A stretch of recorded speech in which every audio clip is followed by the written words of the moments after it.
24 ore su 24, le notizie corrono più veloci sul web. Guarda le ultime news sulle web TV di TG Italia, TV Veneto e tvverona.com. Connettiti con Industria e Finanza, la cronaca del Veneto e la cronaca di Verona.com.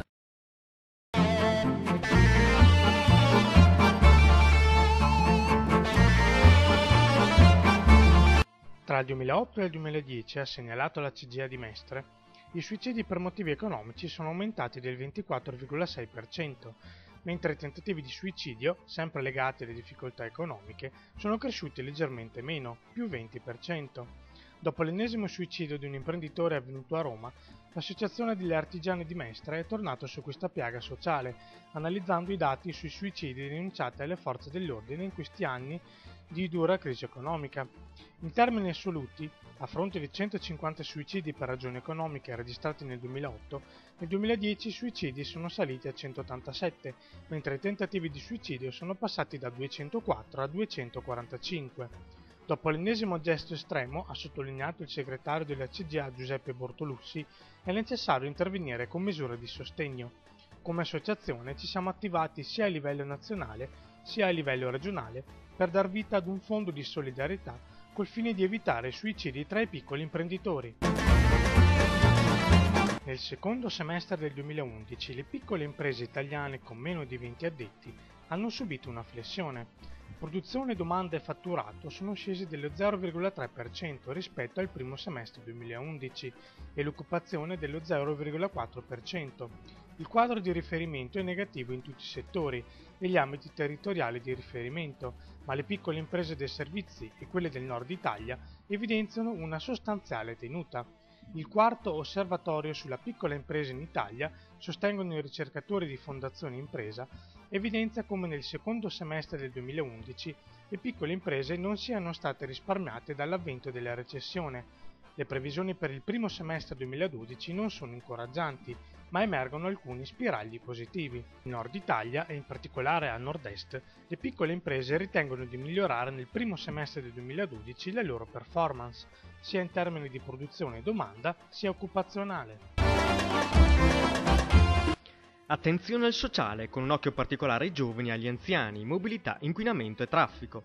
Sono questi i punti focali su cui si concentra la lista civica per Verona Tosi Sindaco, presentata dal capogruppo Andrea Miglioranzi, affiancato ovviamente dal candidato sindaco Flavio Tosi. Una squadra di 36 persone che fa riferimento in parte all'uscente amministrazione, fatta di amici che hanno condiviso un percorso, composta da ex amministratori, ex assessori ed ex consiglieri.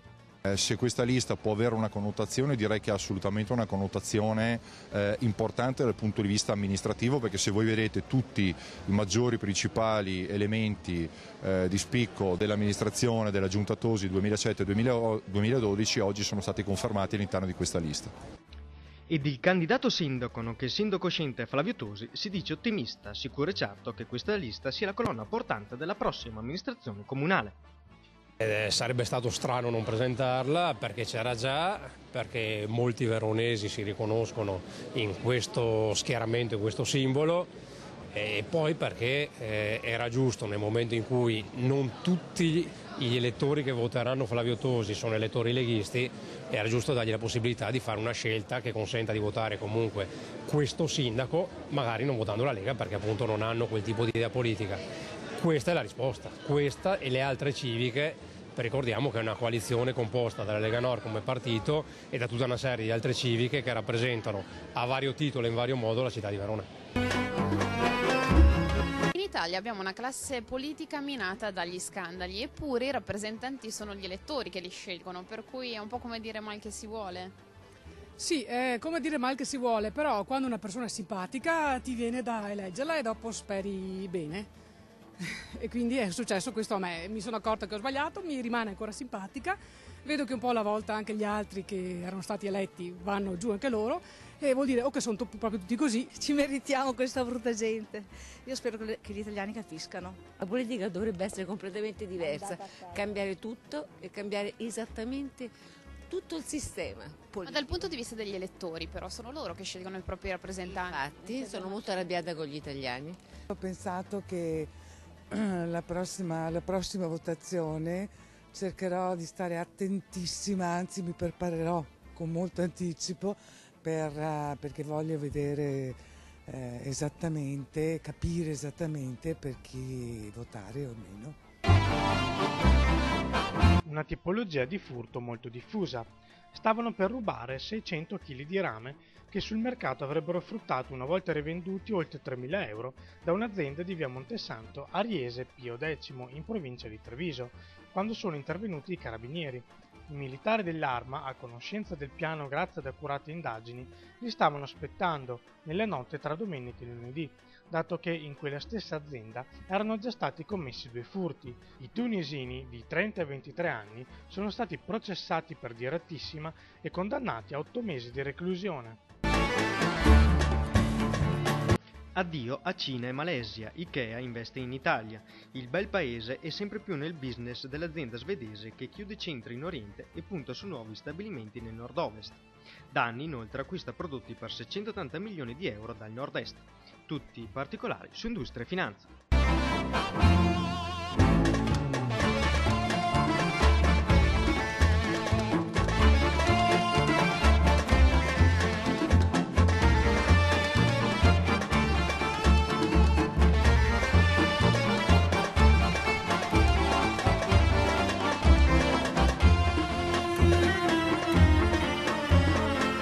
24 ore su 24, le notizie corrono più veloci sul web. Guarda le ultime news sulle web TV di TG Italia, TV Veneto e tvverona.com. Connettiti con Industria e Finanza, la cronaca del Veneto e la cronaca di Verona.com.